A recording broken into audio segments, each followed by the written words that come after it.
From the great halls of their house, there are assembled three who hope to one day be the world's greatest driving heroes.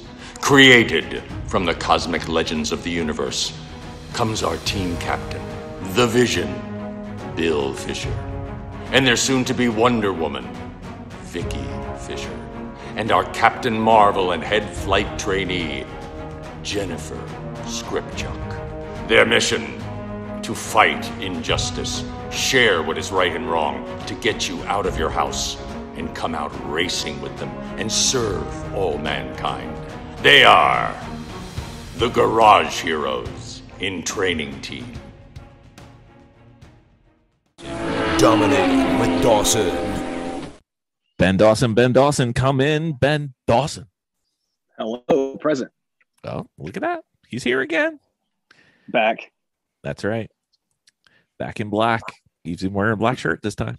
It's true. It has Earnhardt on it. Not wearing your Dominating with Dawson shirt, but we'll let you live this time. So, Ben, I was listening to a podcast. I know it's hard to imagine that I listen to podcasts. Whoa. Okay. And it was about racing. And the guy, philosophically, what he says is if you've got like a hairpin turn, like a 180, okay, he breaks the turn down into two turns. The entry to the apex and then the apex to the exit. Okay. I mean, I can understand why you might think of it that way. Why does he talk about doing it that way? So what he's saying is you try to maximize the first half of the turn. You try to maximize the entry. Right. That's pretty standard for any turn, right? Well, no, you really, it's the same as if you have two turns that are really close with a short or almost no straightaway in between. Well, right. Yeah. So in the one phase, on the entry phase, you try to just jam it in as hard as you can, as quickly as you can. Yep. And right. Then on the other, you try and make sure that while you've hit the apex, you maximize your out. Like if you're on if you're on Mid Ohio, the keyhole, you want to kind of get in there, but you also have to concentrate on getting out because it's a very long straightaway on the other side. Right. Hairpins are tough. So what he was thinking was if you break it down into two different turns, then you can make sure that you're maximizing your entry speed and then maximizing your exit speed and keeping them separate in your mind. Do you kind of agree with that kind of breakdown, or are we overcomplicating things? It sounds like it might, in some ways, if you think about it too much, it might be kind of putting a hat on a hat. You know what I mean? But also, I understand this. It's at least the way I'm hearing it and interpreting it myself is that it sounds like this is more about intentionality and sort of being mindful about what you're doing. And you're not just like trying to chug your way through a hairpin and barely make it out. You want to. Hairpins are tough, and depending on what's on either end of a hairpin, can be even tougher and can change your priorities a little bit. But yes, it does make sense to me to be intentional about carrying as much speed as you can into the entry, because as you're rolling off a straightaway into a hairpin. You do want to finish that by maximizing your wide open throttle time on the straightaway and breaking at the very last second. So it's important to get in there quickly, and with as much speed as you can carry. I mean, that's generally the case for most turns. But, we always talk about prioritizing corners too, depending on what's before or after them. So if I'm understanding it right, it does sound like a good way to make sure that you're mindful about having a good entry, but also coming out with a good exit, which can be more important, I guess, for hairpins, since they're pretty consequential. You have to lose a lot of speed to get into them and to get out, right? Is that kind of part of the thinking there? Yep. So one of the reasons I brought this up, and I'm going to invite the ladies in to discuss this, was he further broke the turn down, and he said on the first half of the turn, concentrate on maximizing the traction of your front tires. And on the second half of the turn, maximizing your traction on the rear tires in a rear-wheel drive car.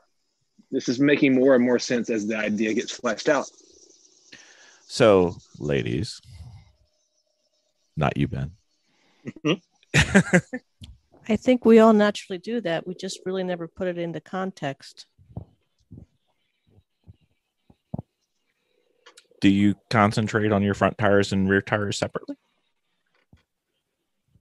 Well, I think that going into the turn, you would certainly focus more on the front part of your tires And then on the end, you would certainly focus more on the back end. I mean, it makes sense now that you're talking about it. Oh, interesting. I have a question. Why do you say that? Like what when you said, oh yeah, it makes sense that you're concentrating on the fronts more. Why does that make sense to you? Can you extend that? Oh, I mean, you want to keep the car balanced going into the turn. So that usually going into the turn has more to do with the front end of the car. Gotcha. You certainly don't want to oversteer or understeer going in. You still want to get the maximized amount of traction on those. And then, about midway through, you really kind of want to step on the gas and get out. But if you're not careful, then you can kind of make a mess coming out. You could overrun your rear tires traction, right? Right. So, I mean, it makes sense if you think about it, that's what people are doing. They're just never had it broken down that way. Yeah, that makes sense. And one of the things you talked about is about potentially over the traction on the exit, or coming to grief on the extreme end of doing too much in the corner. Another thing to think about when you're trying to make sure that you're maximizing your rear grip on exit is make sure that you're not underutilizing it. Make sure you're not coming off the corner too slowly, or not getting on the throttle soon enough. So you could overrun it and just as easily or more likely underrun it. So it's important to work your way up to the traction that you should have. I stopped you and asked you about the thing about the front tires, specifically though, was as far as the entry phase of the corner, and saying like, why does it pop into your head? It makes sense that it's the front tires. And I only asked that because when I heard Bill describing that, I started thinking about the fact that we're asking the front tires to turn the car and to sort of pin the car down for rotation and make a turn. So to me, it made a lot of sense when he mentioned, oh yeah, you're thinking about being intentional and mindful of your front wheels traction on the way in. So that's why I stopped to talk about that, because that's how I identify with that as well. What do you think, Miss Jen? Are we overthinking it? Are you thinking about it? Yes. Yes. Yeah. You totally could also put this in the overthinking category. It depends on how you learn, really. Miss Jen. That's it. That's what I think. You're overthinking it. Just get in, get out. I think it made sense to me in that on entry, you're braking. Sometimes you're turning, especially if you're trail braking, and you don't want to wash out wide from your apex. You still want to hit the apex, but you want to be at the limit of the tire. So you're kind of more concentrating, in my mind, on the front tires because they do most of your braking and the weight transfers there, and they have most of the grip. And then when you're exiting the turn at or post apex, you really want to be accelerating and driving out of the turn. So your weight goes to the back. So they're the ones that dominate the turn grip. And they're the ones you have to concentrate on. You don't want to have a wiggle. You don't want to have to get out of the throttle. And then I thought even more. And then I thought about all of us, but especially Ben, in that he tries to get his turn done earlier so that he can actually go through the apex on throttle and get back to throttle as early as possible. And I think part of the reason that we all do that is our cars aren't that strong accelerating. Like if you look at the G's we pull braking versus accelerating or turning, yeah. The acceleration one is by far the smaller. So the quicker we can get back onto throttle, we're still never going to use up all of our turning capability because we just don't have the power to do that.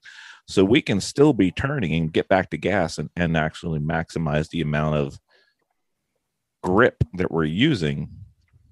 Is that kind of why you get onto the gas earlier, Ben? Definitely one of the reasons is because I can. I mean, you kind of highlighted the point that none of us are ever driving cars that have a bunch of power. It is true. I mean, I can get on the gas that much quicker because that's just the point of the turn where I can safely have my wheels be open, pointed toward the exit, and back on the gas without any danger of overrunning anything. Yeah, I mean, I would guess that our E30 maybe putting 150 to the ground. Maybe we've never been to the dyno, the old Miata, the old kind of halfway spec me out. I would be shocked if that thing was actually putting down 110 to the wheel. So I mean, I've got plenty of time to get back on the gas and be on the gas all the time. Does that make sense? Yeah, because you really can't break the tires free with the engine, so you might as well. Right. So there's no concern. Exactly. Hammer down, right? Get a little turn in while you still got some grip on the tires. Do you understand the trying to get the grip maximized and keep it maximized, Vicki? Yes, I do.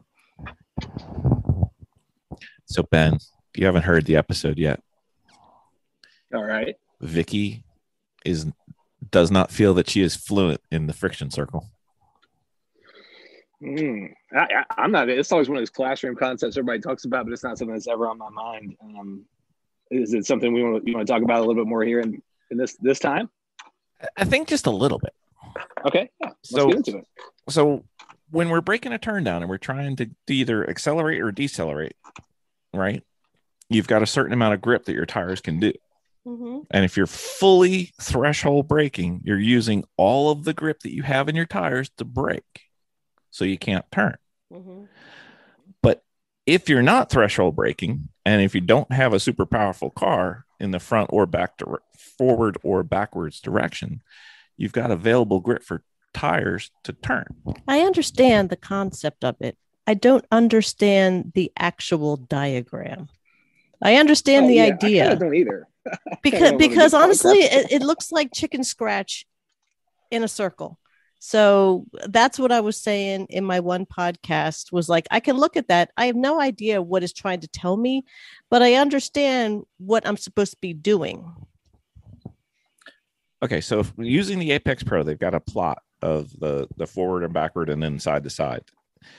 When you're looking at that, if you see a lot of dots towards the center, not towards the edge, that means you've spent time where you didn't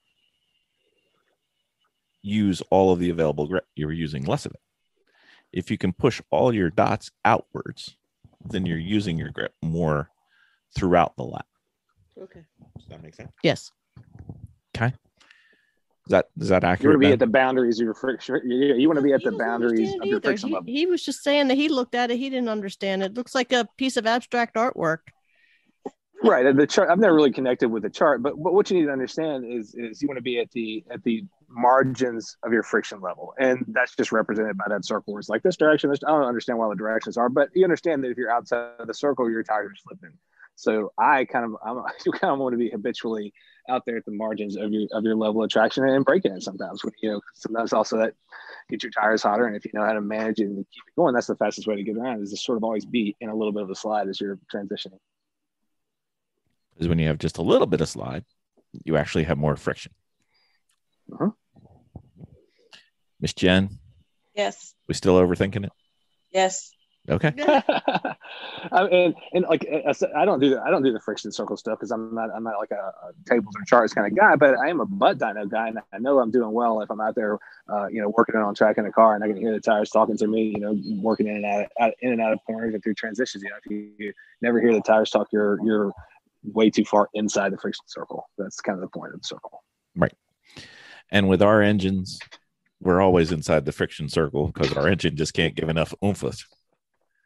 Yeah, you need somebody to pull you. You need somebody else to help you pull yourself out of the circle. You need a draft. So our friction circle looks more like a squashed egg on the one side, but that's okay. Yeah. Does that make sense to you guys? You good? Yep. Yeah. Have we beaten this Don't one? worry, you'll see it. You'll see it 100 more times as you keep going to track it. So you have more chances to do it. This is true. All right. Very well. Thank you, Ben. Thanks for having me.